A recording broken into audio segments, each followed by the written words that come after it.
against all enemies, foreign and domestic, that I bear true faith and allegiance to the same, that I take this obligation freely, without any mental reservation or purpose of evasion.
Two, 1, 0, and liftoff.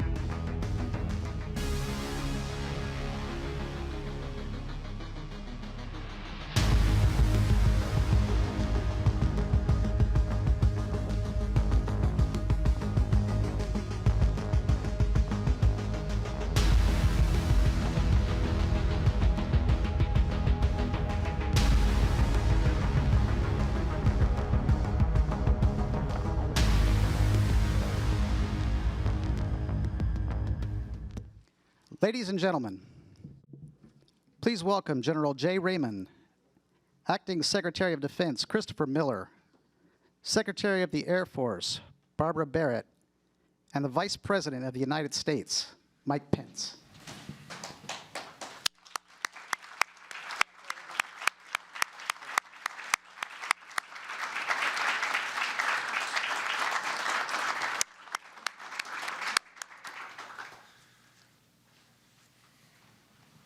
Since the dawn of the space age, the United States has long understood that access to space and freedom to maneuver in space underwrites our economy, our passion for science and exploration, and our national security.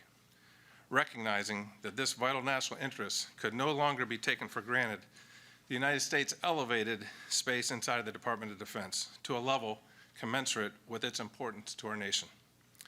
Just a year ago, on 20 December 2019, at a hangar at Andrews Air Force Base, the President signed into law the National Defense Authorization Act, which is the birth certificate of the United States Space Force.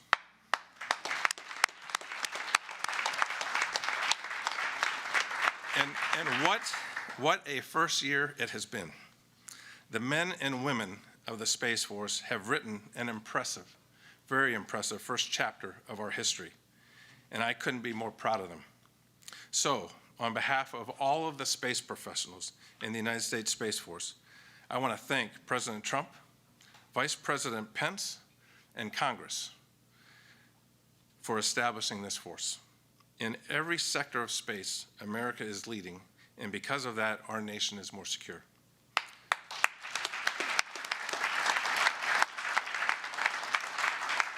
A special thanks to Vice President Pence for hosting today's ceremony. Sir, we can't thank you enough.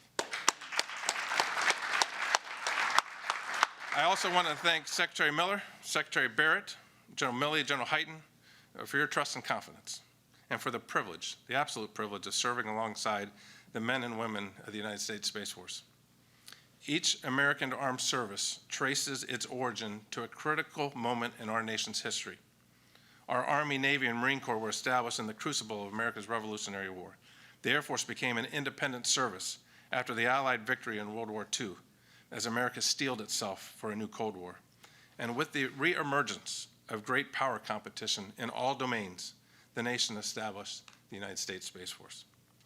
While each service's culture and mission are distinct, what is common between us is the warfighting spirit and commitment to victory embraced by America's treasure, its all-volunteer force.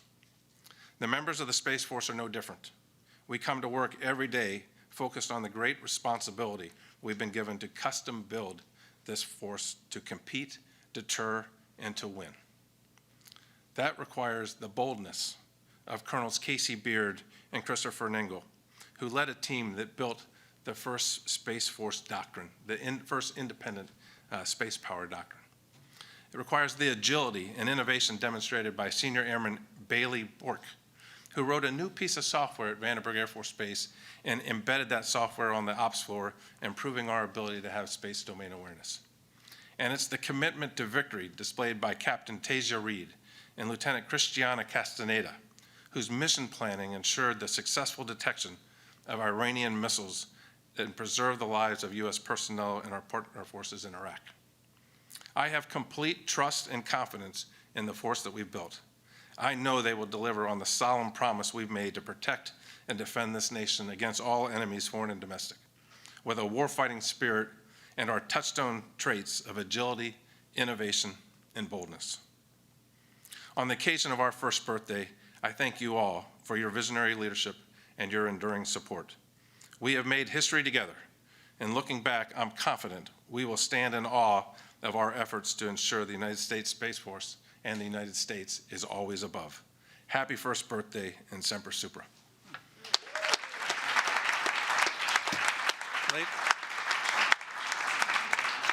Ladies and gentlemen, it is my distinct honor to introduce our Secretary of the Air Force, Barbara Barrett. You know, this has been a pretty easy job when you have a Secretary of the Air Force that cares so much about what you do and has made the #1 priority of the Department of the Air Force the establishment of the Space Force.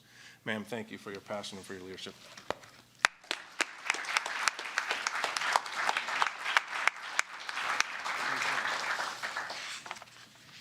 Thank you, General Raymond. What a pleasure it is to be a part of a team headed by the leadership of General J. Raymond. Call him Hap Raymond, but it's an Air Force thing. You know, for millennia, humanity has turned its gaze to the stars for inspiration. Today, we celebrate the nation's newest service, dedicated to protecting free and open access to the ultimate high ground for all benevolent actors. With the leadership of President Trump, the coordination and cooperation with Congress on bipartisan effort, the clear vision of a service was established to protect the American way of life, and it was launched under the name of the United States Space Force. No one has been a better champion of that effort than our Vice President, Mike Pence.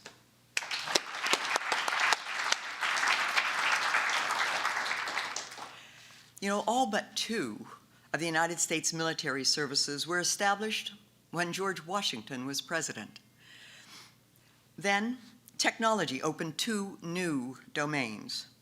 Yesterday, we celebrated the first flight by Wilbur and Orville Wright, a flight that laid the cornerstone for the U.S. Air Force.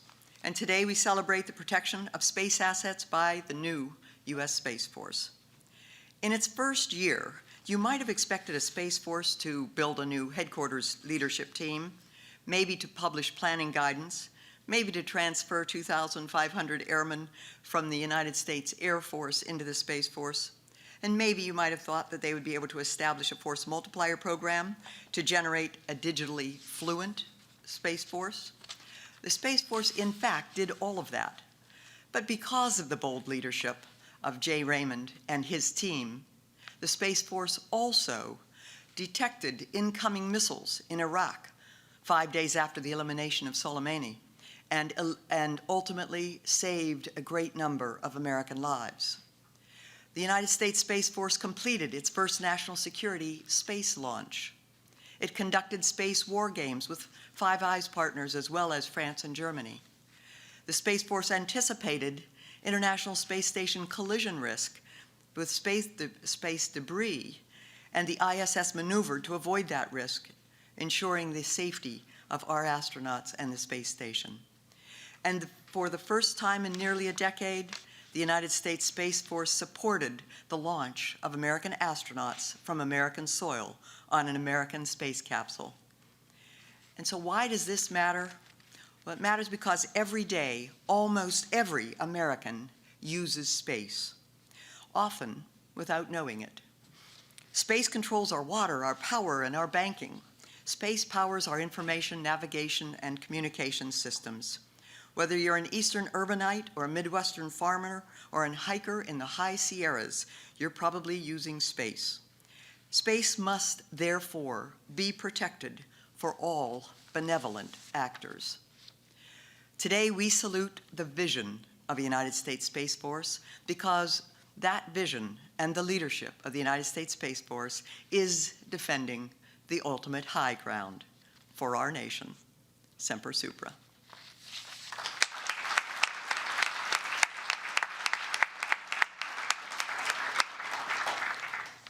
And now, let me introduce and invite you to welcome the Secretary, the Acting Secretary of Defense, Chris Miller, who draws on myriad experiences both in counterterrorism and in special operations to offer unique insights into the space domain. Ladies and gentlemen, Secretary Miller. Great job.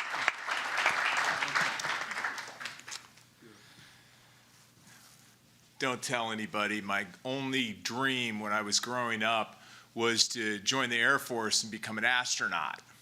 And clearly my parents cursed me with bad genes, and I had to get these things disqualifying me. But today, I had to end up going into the Army and being a ground pounder. But today, you'll notice, I'm wearing my Air Force socks. Do not tell anyone in the Army. They'll think I'm a heretic. I hope there's not an ethics violation here, but I'm ready for some Space Force socks whenever they come out. We'll make sure they get routed.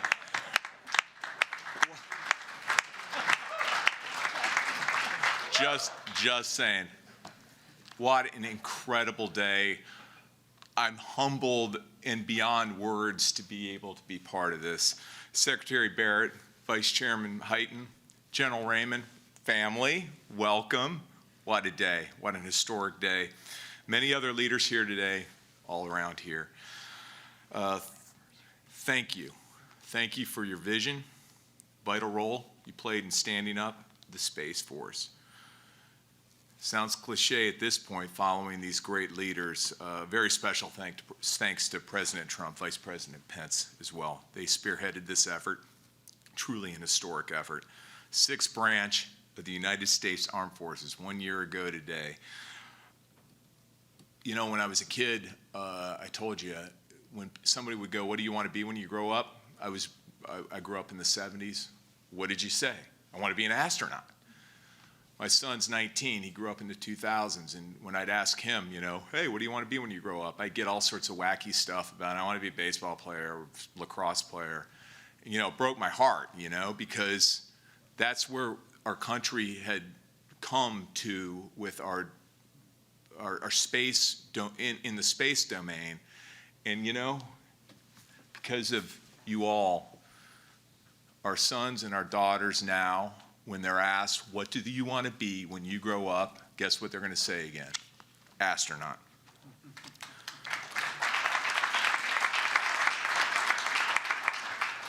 This administration's bold decision to create the first new service in over 70 years, I love that. HAP. What the heck? What a great description. And you know, to talk about the historic legacy going back, the HAP Raymond. You know, I know you're just nodding your head.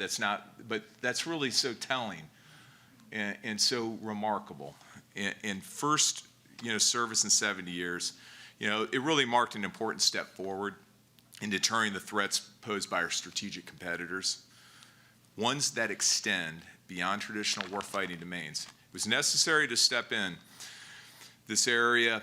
It was a necessary step in this area of great power competition that we're in now, marked by revisionist powers, fielding new weapons that put our satellites and space-based systems at risk. And it was a recognition of the importance of securing freedom of operation in what is now a highly contested environment, space. True to the motto of Semper Supra, our men and women in uniform have already taken the Space Force to new heights in an incredibly short time. General Raymond noted publishing the service's first space power doctrine earlier this year and establishing Space Operations Command. To commissioning 86 graduates. 86 graduates came out of the Air Force Academy this year in launching their careers into the Space Force. Secretary talked about launching the service's first satellite into orbit as well. And just last week, the first group of directly enlisted space professionals celebrated their graduation from basic military training. One of the absolute joys I've had in this job is signing commissioning recommendations, moving officers from the United States Air Force to the Space Force. Again, that was just a humbling event. As our strategic competitors weaponize the space domain through the development of anti-satellite missiles, directed energy weapons, and other counter-space technologies, our personnel will lead the way in preserving freedom of use, commerce, and navigation into and through space for all. Much like NASA pioneered a new generation of technologies in the 20th century, our space professionals will be the ones fostering cutting-edge innovation that will protect our advantages across every domain in the decades ahead. And they will be the ones to ensure that the United States is ready to defend our assets in space, to stand up for freedom of navigation in the shared domain, and ultimately to win any future conflict. The great strides made by the Space Force have been made possible thanks to the bipartisan support of Congress, the hard work of our service members that was highlighted earlier, civilians, and let's not forget it, our contracted workforce, which is truly one of our competitive advantages, and the leadership of General Raymond, both as commander of U.S. Space Command and as the first chief of space operations. Kind of a great title, just saying. Additionally, we are incredibly grateful to the Vice President for his leadership of the National Space Council. That's game-changing. Getting that thing going again, Vice President, and your leadership of that was transformative. And none of this would have happened without you just leaning in on this and just pushing so hard. His advocacy on behalf of our armed forces, and I see, most people don't see this regularly. I see it all the time. The leadership of the Vice President, his care and his compassion for our men and women in uniform and their families is remarkable. Your advocacy on behalf of our armed forces and a new generation of space professionals continues to make us stronger, safer, and more secure as we maintain American superiority in the ultimate high ground. Mr. Vice President, I'm going off script again, I know, but I just want to personally thank you. We've been through some stuff. We've gone through some of the most complex military operations this country's ever conducted, and your steady hand and your leadership during those was a great source of strength for me. Thank you for your leadership. Thank you for your character. Thank you for your selfless service. Thank you for commitment. Thank you for being a mentor to me, Mr. Vice President. And with that, the floor is yours, sir.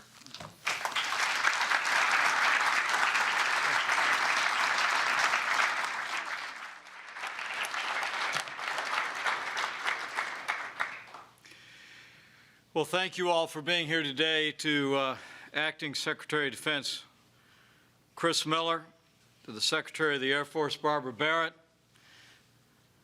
to General John Hyten, General J. Raymond, General James Dickinson, General David Thompson, and General David Alvin. On behalf of the First Family, welcome to the White House, and welcome to the first anniversary of that branch of our armed forces that will ensure for generations that America remains as dominant in space as we are on land and sea and air. Welcome to the first anniversary of the United States Space Force.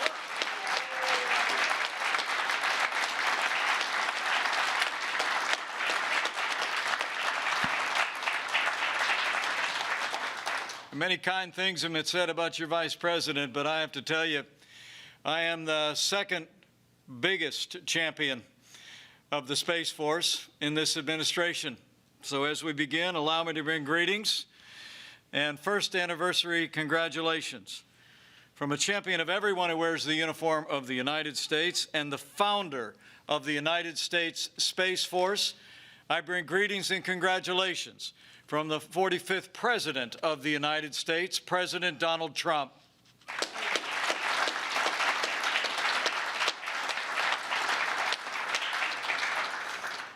We just left the Oval Office with the President, and from the very first moment that he conceived of the idea of creating a new branch of our armed forces dedicated to our security in space, he has been an enthusiast, and I can testify, as the Acting Secretary and the Secretary of the Air Force can attest, that enthusiasm has only grown in the last year, and he's proud of each and every one of you, as I am.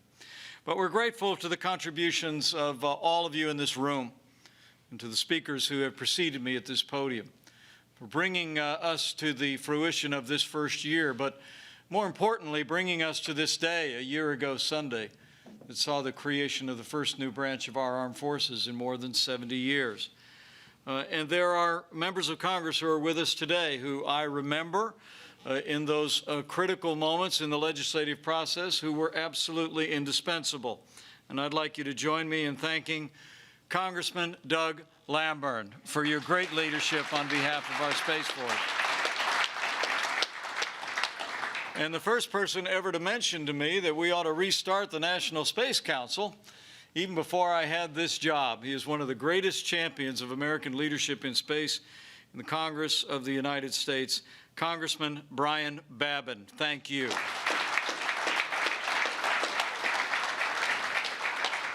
And I want to give particular note to a member of the United States Senate who, in the late going, was there fighting to ensure that we would establish a new branch of our armed forces that would have a foundation of independence to be able to grow for generations and serve the security of our nation. So join me in thanking Senator Kevin Cramer for your outstanding and seminal leadership. I also want to take a moment to express my appreciation to two members of Congress who are not here, but who have been and remain champions and emblematic of the bipartisan support that this new branch of our armed forces enjoys across the Congress of the United States. Join me in thanking Congressman Adam Smith, the chairman of the House Armed Services Committee, and the incoming ranking member of the House Armed Services Committee, Congressman Mike Rogers, two leaders who have championed the United States Space Force. And it's my greatest honor to be here with so many warriors who have stood in the gap for America, and to be able to thank you for your service, and to thank you for the foundation that you've helped pour for future generations of Americans in our security in space. There are several people to thank, but there's a man who I consider to be a giant in the realm of American leadership in space. He's a former commander of the Air Force Space Command.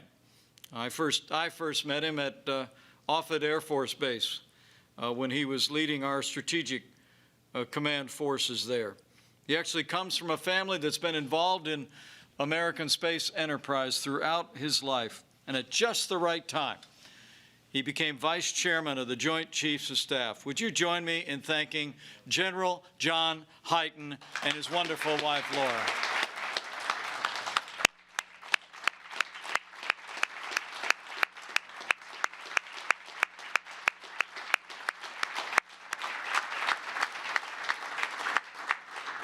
I know the President knows is what I know is we wouldn't be here without you, General. So thank you so very much for your strong leadership. But to all the members of our armed forces with us here today, thank you for your service to our great nation.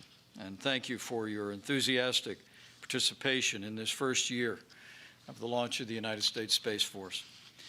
You know, yesterday marked the birthday of flight. History records that it was 117 years ago that two sons of a heartland preacher, one of whom was born in Indiana, did what for all of history had seemed impossible when they took their first flight to the skies over Kitty Hawk. But in just a few short days, on Sunday, December the 20th, we will mark the formal anniversary of another American breakthrough. On Sunday, it will be 1 year since President Donald Trump signed into law the first new branch of our armed forces in more than 70 years. That historic moment was the culmination of an effort that began from the early days of this administration, from almost the first moment that the President and I spoke about space when we were campaigning for these jobs. He had a dual focus of renewing American leadership in human space exploration, but also ensuring that America remained as dominant in space as we are in land and air and sea.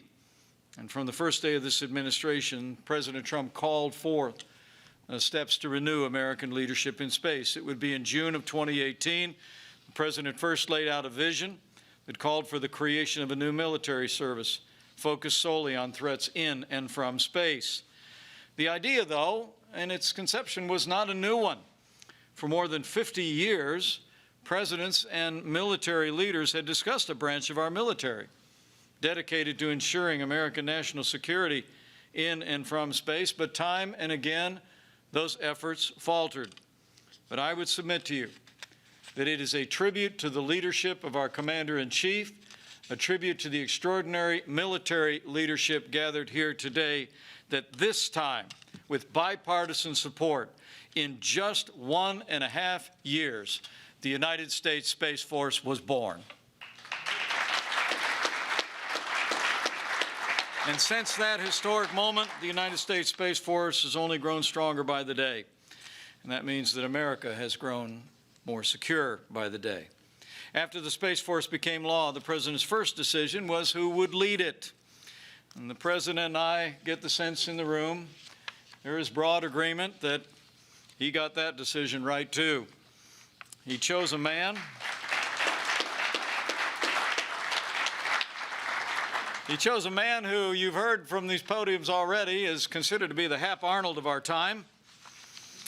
He would become the Chief of Space Operations of the United States Space Force, and I can tell you, having witnessed his leadership firsthand, that when General J. Raymond stepped forward, it brought the leadership, the energy, the vision, the professionalism, and the patriotism necessary to have this historic year for the United States Space Force. So join me in thanking General J. Raymond, his wonderful wife Molly, and his proud son Gary for all of their commitment to America.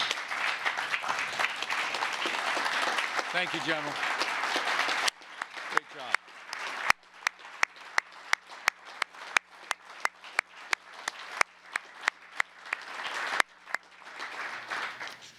It's amazing to think that this spring, General Raymond actually welcomed the first enlisted member to the Space Force. So how about a round of applause for Chief Master Sergeant Roger Tauberman.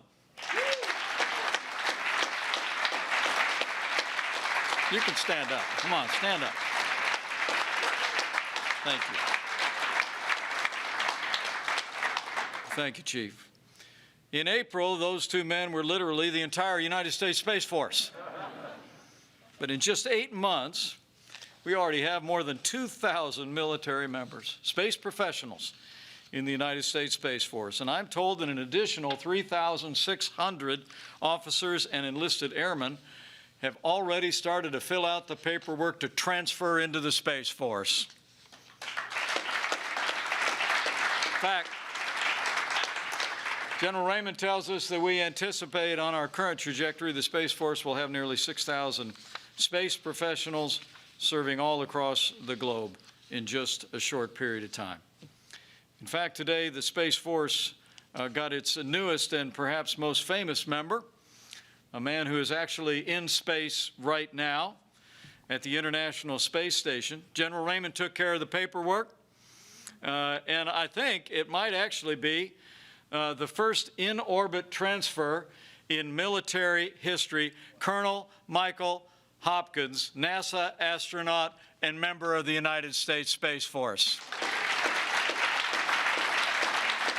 Great man.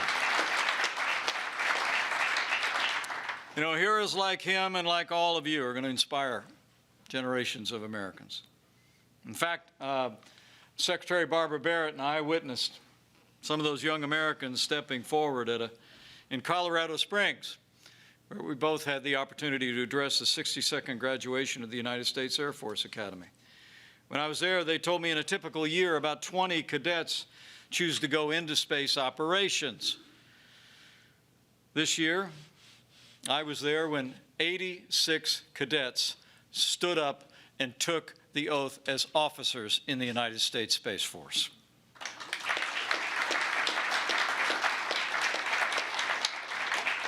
And just to continue to build on the momentum, I'm proud to report to the Senator and these members of Congress and all those looking on that it was my honor, with Secretary Barrett at my side and General Raymond as well, that we made it official. We traveled to Florida to announce the first 2 Space Force installations in American history, Cape Canaveral Space Force Station and Patrick Space Force Base.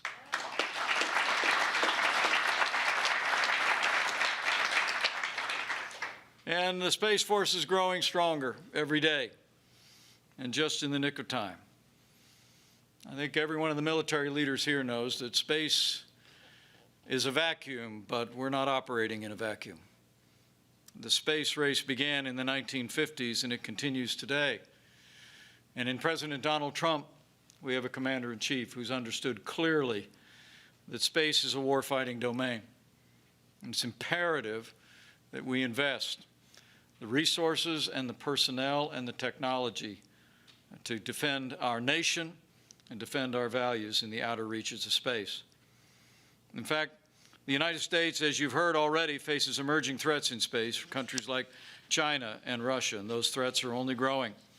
We were reminded of that just this week when Russia conducted yet another anti-satellite missile launch. We're leading in space, but our determination under this president and with his extraordinary military leadership is to stay in the lead to defend America and defend our freedom from space.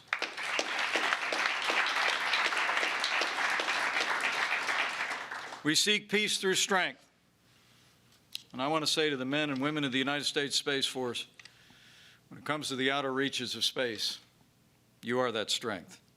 So today we celebrate leadership, from our president to great bipartisan support in the Congress and the military leadership that is seen to both the birth and the pouring of the first year's foundation of the United States Space Force. And I just came here today to thank each and every one of you, but also to make another announcement. As I mentioned, we just returned from the Oval Office, and so it is my honor, on behalf of the President of the United States, to announce that henceforth, the men and women of the United States Space Force will be known as Guardians.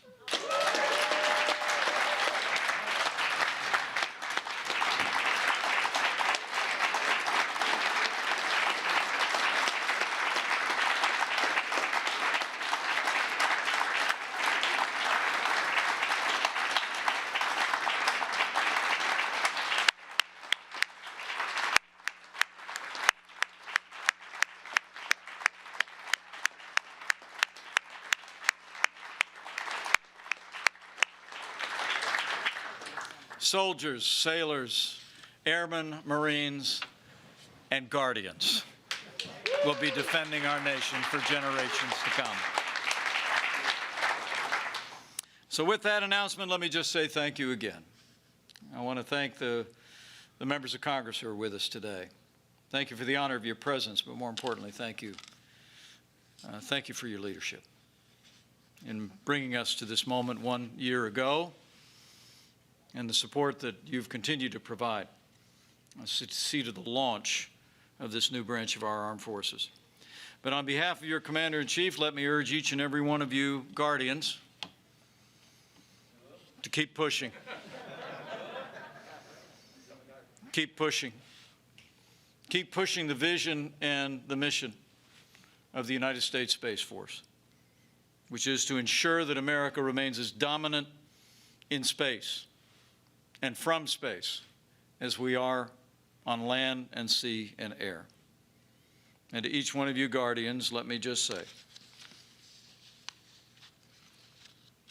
each and every day from this day forward, I want to assure you that you will serve with the confidence of your Commander-in-Chief. You will serve with the confidence and gratitude of the American people. And I'm also convinced that those of you that will serve in the United States Space Force in this generation and generations to come will also go with the prayers of millions of Americans who will claim that ancient verse that promises that if you rise on the wings of the dawn, if you settle on the far side of the sea, even if you go up to the heavens, that there his hand will guide you and his right hand will hold you fast. That then will be our prayer for our guardians in this generation and for generations to come. So happy birthday to the United States Space Force. God bless our guardians. God bless all the members of our armed forces. And God bless America. Semper Super.